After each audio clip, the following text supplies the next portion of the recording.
1,00,000 మంది శివభక్తులతో కలిసి మహారుద్రాక్ష పూజలో పాల్గొనండి. వెంటనే కాల్ చేసి మీ పేరును నమోదు చేసుకోండి. నమస్తే, సుమన్ టీవీకి స్వాగతం. 1,00,000 రుద్రాక్ష పూజలు అనేది జరుగుతూ ఉన్నాయండి. సో అంటే ఆ పూజలో ఎలా పాల్గొనాలి, వాటి యొక్క ఫలితాలు ఏంటి, అసలు ఈ పూజలు ఎక్కడ జరుగుతున్నాయి, ఇవన్నీ మనతో తెలియజేయడానికి ఉన్నారండి మంత్రశాస్త్ర పండితులు కొండవీటి దత్తాత్రేయ శర్మ గురుగారు ఉన్నారు. వారిని అడిగి తెలుసుకుందాం. నమస్తే అండి. అమ్మా నమస్కారం. ఇప్పుడు ఈ 1,00,000 రుద్రాక్ష పూజలు అనేది చేస్తున్నాము అని అన్నారు. ఉమావాసుకి రవి సోమేశ్వర స్వామి ఆలయంలో జరుగుతాయి అన్నారు. అసలు ఈ ఆలయం యొక్క విశిష్టత ఏంటి? ఈ ఆలయంలోనే ఎందుకు ఈ పూజ చేస్తున్నారు? ముందుగా సుమన్ టీవీ ప్రేక్షకులందరికీ మంచి జరగాలనేటటువంటి సంకల్పంతో ప్రారంభం చేస్తున్నాం. ఈ యొక్క ఉమావాసికి రవి సోమేశ్వర స్వామి వారి యొక్క దేవాలయం అతి పురాతనమైనటువంటి దేవాలయం. ఈ శివలింగానికి 1,80,00,000 సంవత్సరాల ఆయుష్, అంటే అంత చరిత్ర కలిగినటువంటి శివలింగం అన్నమాట. రామాయణానికి పూర్వం, అంటే రాముడు పుట్టక ముందు నుంచి ఉన్నటువంటి శివాలయం. రావణాసురుడు పెట్టేటటువంటి బాధలు భరించలేక వాసుకి అనేటటువంటి సర్పరాజు, సూర్యుడు, చంద్రుడు, వీళ్ళ ముగ్గురు కూడా బ్రహ్మదేవుడి దగ్గరికి వెళ్ళి, అయ్యా రావణాసుడు ఇన్ని బాధలు పెడుతున్నారు, కాపాడమని కోరుకుంటే పరమేశ్వరుడు గురించి తపస్సు చేయమని చెప్తే దూతికాపురం, అంటే లలితా సహస్రనామాల్లో శివదూతి, శివారాధ్య, శివమూర్తి, శివంకరి అని ఉంటుంది. శివదూతి అంటే పార్వతీదేవి శివదూతిగా ఈశ్వరుడు గురించి తపస్సు చేసి ఫలితాన్ని పొందినటువంటి ప్రదేశం అన్నమాట. అందువల్ల దానికి దూతికాపురం అనేటటువంటి పేరు.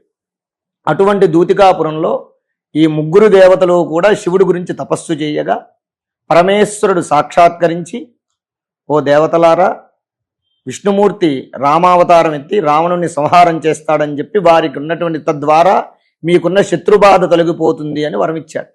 ఆ కారణం చేత ఆ దేవతలందరూ కూడా, పరమేశ్వర, ఎలాగైతే నువ్వు మాకు ప్రత్యక్షమై నిన్ను కొలిచిన తరువాత ఇక్కడ నువ్వు ప్రత్యక్షమై మాకు శత్రుబాధని తొలగించావో, అలాగే ఇక్కడే నువ్వు వెలసి భక్తులందరికీ కూడా శత్రుబాధలు, రుణబాధలు, రోగబాధలు, అపమృత్యు బాధలు లేకుండా చెయ్యి అని వరం కోరుకున్నారు. తద్వారా పరమేశ్వరుడు వారి యొక్క హినతని అంగీకరించి అక్కడ సాక్షాత్కరించారని స్థల పురాణం చెప్తోంది. అక్కడి నుంచి రామాయణం జరిగి రమారమి 1,80,00,000 సంవత్సరాలైందనేటటువంటిది ప్రమాణం. రామాయణానికన్నా ముందు ఉంది కాబట్టి ఇక్కడ స్థల ప్రాశస్త్యం అతి పురాతనమైనటువంటిది. ఇక్కడ స్వామివారికి మృత్యుంజయుడు అనేటటువంటి పేరుంది. మృత్యునాశక లింగం.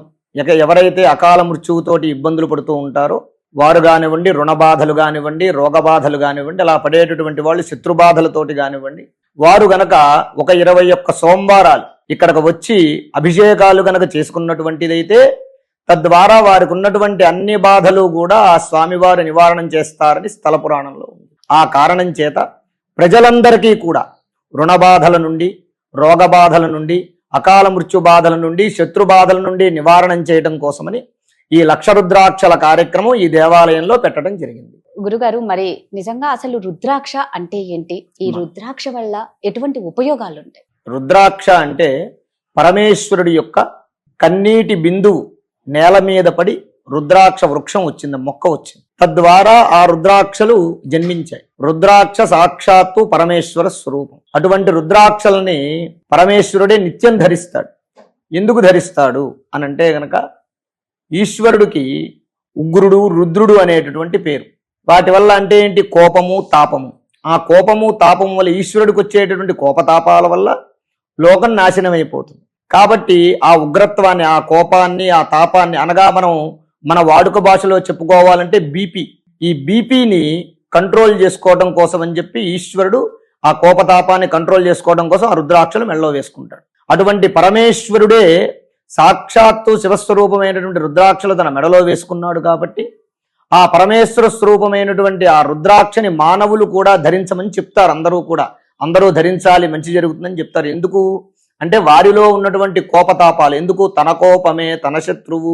వారికి వచ్చేటటువంటి కోపం వల్ల, వారు తీసుకునేటటువంటి నిర్ణయాల వల్ల వారికి ఇబ్బందులు కలగకుండా ఉండడం కోసం, ఆ కోపాన్ని కంట్రోల్ చేసుకోవడం కోసం అందరినీ కూడా రుద్రాక్షమాల ధరించమని చెప్తారు. అటువంటి పవిత్రమైనటువంటి రుద్రాక్షని ఈ స్వామివారికి మనం పూజ చేయటం జరుగుతుంది. ఆ పూజ చేసి అందరికీ కూడా ఆ రుద్రాక్షలు కూడా ఇవ్వడం జరుగుతుంది.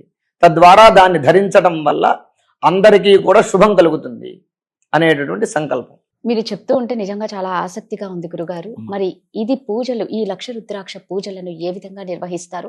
భక్తులు ఎవరైనా ఈ పూజలో పాల్గొనాలి అంటే ఎలా పాల్గొనాలి? ఈ పూజని లక్ష రుద్రాక్షల పూజని ఎవరైనా పాల్గొనొచ్చు. ఈ పూజలు వారు చిత్.com ద్వారా కానీ సుమన్ టీవీ వారి ద్వారా కానీ ఈ యొక్క కార్యక్రమాల్లో పాల్గొనవచ్చు. స్క్రీన్ మీద నెంబర్లు అవన్నీ కూడా వస్తూ ఉంటాయి. చిత్.com ద్వారా వాళ్ళ పేర్లు గోత్రాలు రిజిస్టర్ చేసుకోవచ్చు.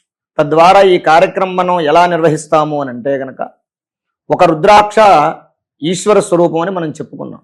అలాంటిది లక్ష రుద్రాక్షలు అంటే 1,00,000 మంది శివుళ్లతో సమానం అన్నమాట. ఈ 1,00,000 రుద్రాక్షలు కూడా అక్కడ ఉన్నటువంటి అతి పురాతనమైన శక్తివంతమైనటువంటి ఆ శివలింగం మీద ధరింపజేస్తాం. అన్ని అప్పుడు ఏమవుతుంది, 1,00,000 ఈశ్వరుళ్ళు అక్కడ కొలువుదీరినటువంటి శక్తి ఉంటుందన్నమాట. తద్వారా 11 మంది బ్రాహ్మణుల చేత ఏకాదశి రుద్రాభిషేకం చేయిస్తాం. అంటే 11 రుద్రాలతో 11 మంది చేస్తే 101 అభిషేకం చేసినట్టు అవుతుంది. ఎవరికి?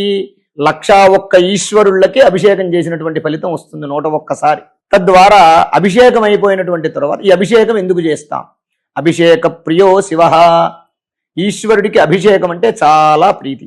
మనం ఆభరణాలు వజ్రవైఢూర్యాలు ఈశ్వరుడికి పెట్టినా ఆయనకు సంతృప్తి ఉండదు. ఆయనకు కావాల్సింది ఏంటయ్యా అంటే చెంబుడు నీళ్లు, చిటికెడు భస్మం.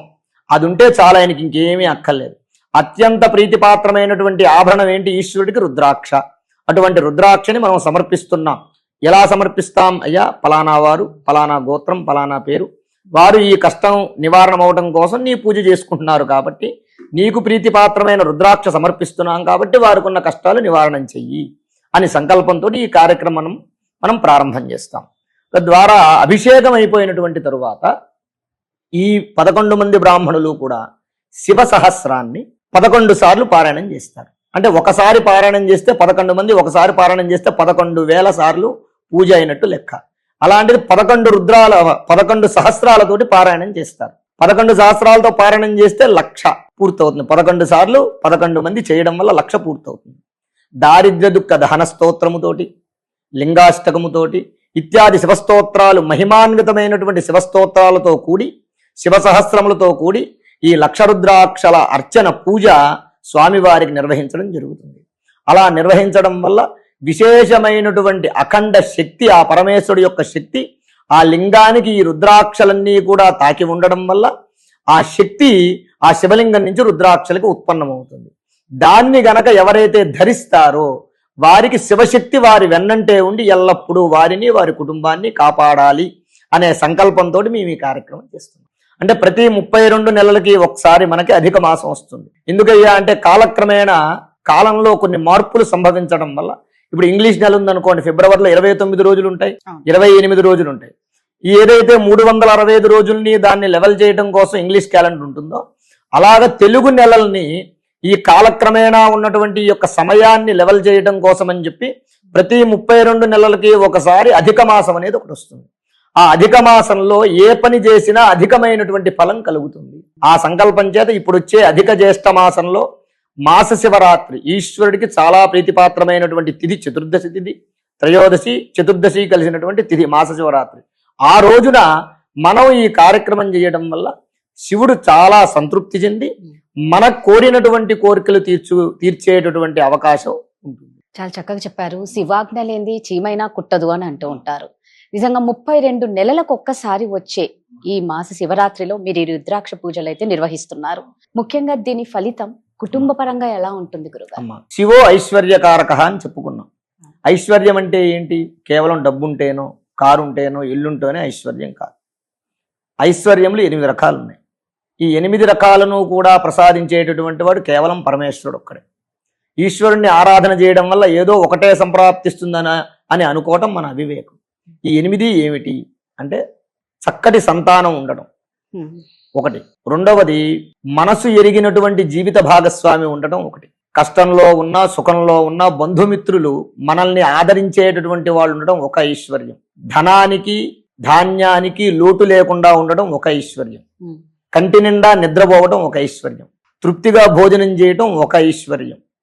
ఇలాగా మనకి 8 రకాల ఐశ్వర్యాలు ఉన్నాయి. ఈ 8 రకాల ఐశ్వర్యాలను కూడా కేవలం శివుణ్ణి ఆరాధించడం వల్ల మాత్రమే కలుగుతాయి. అంటే ఒక్కొక్క కోరికకు ఒక్కొక్క దేవుడు ఉంటాడు, కానీ పరమేశ్వరుణ్ణి ఆరాధించడం వల్ల ఈ 8 సంప్రాప్తిస్తాయి. అందువల్ల మనం ఈ కార్యక్రమం చెయ్యాలి. ఈ కార్యక్రమం ఈశ్వరుని ఎందుకు ఆరాధిస్తున్నామంటే అష్టైశ్వర్యములు కలగడం కోసం. ఇప్పుడు మనం ఒక దేవాలయానికి వెళ్ళాం, సోమవారం వెళ్ళాం అనుకోండి శివాలయానికి వెళ్ళాలి, శుక్రవారం వెళ్తే అమ్మవారు, ఇవి అక్కడక్కడ ఉంటే మనం వెళ్ళలేం. అన్ని గుళ్ళు కలిపి ఒకే దగ్గర ఉన్నాయి అనుకోండి, అప్పుడు మనకు సులువు అవుతుంది, అంటే పని తొందరగా అవుతుంది. అలా మనిషి కర్మఫలాన్ని జాతక ఫలాన్ని అనుసరించి మనిషి యొక్క జీవనం సాగుతూ ఉంటుంది. మనిషి యొక్క జాతకంలో ఉన్నటువంటి ప్రభావం మనిషి మీద 50% పనిచేస్తుంది, మనిషి జీవితం మీద జాతక ప్రభావం. మిగిలిన 50% వాడి యొక్క కర్మ ప్రభావం, అంటే కర్మఫలం వల్ల సాగుతూ ఉంటుంది, కర్మ ప్రభావం సాగుతూ ఉంటుంది. ఈ రెండింటినీ బ్యాలెన్స్ చెయ్యాలి అంటే ఖచ్చితంగా భగవదారాధన చెయ్యాల్సిందే. ఆ భగవదారాధన చేయడం వల్ల అటు జాతక ఫలం ఇటు కర్మఫలం రెండూ కూడా బ్యాలెన్స్ అయ్యి ఈ మనిషి ఆనందంగా జీవనం సాగిస్తాడు. ఈ రుద్రాక్ష పూజలో పాల్గొంటే అంటే మీరు చెప్పిన దాని ప్రకారం వివాహ సమస్య కానీ, సంతాన సమస్య కానీ, ఆర్థిక సమస్యలైనా, అనారోగ్య సమస్యలైనా, సో అంటే మనశ్శాంతి ఇంట్లో లేకపోయినా, అంటే ఈ ఒక్క పూజతో నీకు ఎవరికి ఏ సమస్య ఉన్నా అది ఖచ్చితంగా పరిష్కారం అవుతుంది. అవును, అంతే. దీని ఫలితం అంత శక్తివంతమైనది. ఇంకోటి కూడా ఏంటంటే రుద్రాక్ష ఐశ్వర్యానికి చిహ్నం, సంతృప్తికి చిహ్నం. మనిషికి ఎంత సంపాదించినా, ఇప్పుడు మనకు 1 కోటి రూపాయలు సంపాదించామనుకోండి, తృప్తి చెందడు మనిషి, ఇంకొక రూపాయి కావాలనే కోరుకుంటాడు. అలాగే ఎంత బంగారం వచ్చినా అబ్బో ఇంకో తులం బంగారం వస్తే బాగుండనే కోరిక ఉంటుంది. కానీ ఈ రుద్రాక్ష, ఈశ్వరుడు రుద్రాక్ష ధరించడానికి గల ప్రధాన కారణం కూడా ఏంటయ్యా అంటే సంతృప్తి. సంతృప్తి ఉన్న దగ్గర ఆనందం తప్ప దుఃఖం అనేది ఉండదు. అటువంటి సంతృప్తి మనుషులకు కలగాలి అంటే ఆ రుద్రాక్షను మనం ధరించాలి. ఆ రుద్రాక్షను మనం ధరించాలి అంటే అది శక్తివంతమైనటువంటి రుద్రాక్ష ఉండాలి. తద్వారా పరమేశ్వరుణ్ణి ఆరాధించడం వల్ల, ఈ రుద్రాక్షను ధరించడం వల్ల సంతృప్తి ఆనందం రెండూ కలుగుతాయి. గురుగారు, నిజంగా చాలా చక్కటి విషయం మా ప్రేక్షకులకి మాకు అందించినందుకు ధన్యవాదాలు. సంతోషం. ఇదండి. సో ఈ రుద్రాక్ష పూజలో ఎవరైనా పాల్గొనాలి అనే ఆసక్తి ఉన్నవాళ్ళు కింద స్క్రోల్ అవుతున్న నెంబర్కి కాంటాక్ట్ అవ్వండి. నిజంగా మీకు ఎటువంటి సమస్య ఉన్నా కూడా ఈ పూజ వల్ల మీకు ఖచ్చితంగా పరిష్కారం దొరుకుతుందని గురుగారు చెప్తున్నారు. ఎవరు దీన్ని మిస్ అవ్వకండి. ధన్యవాదాలు.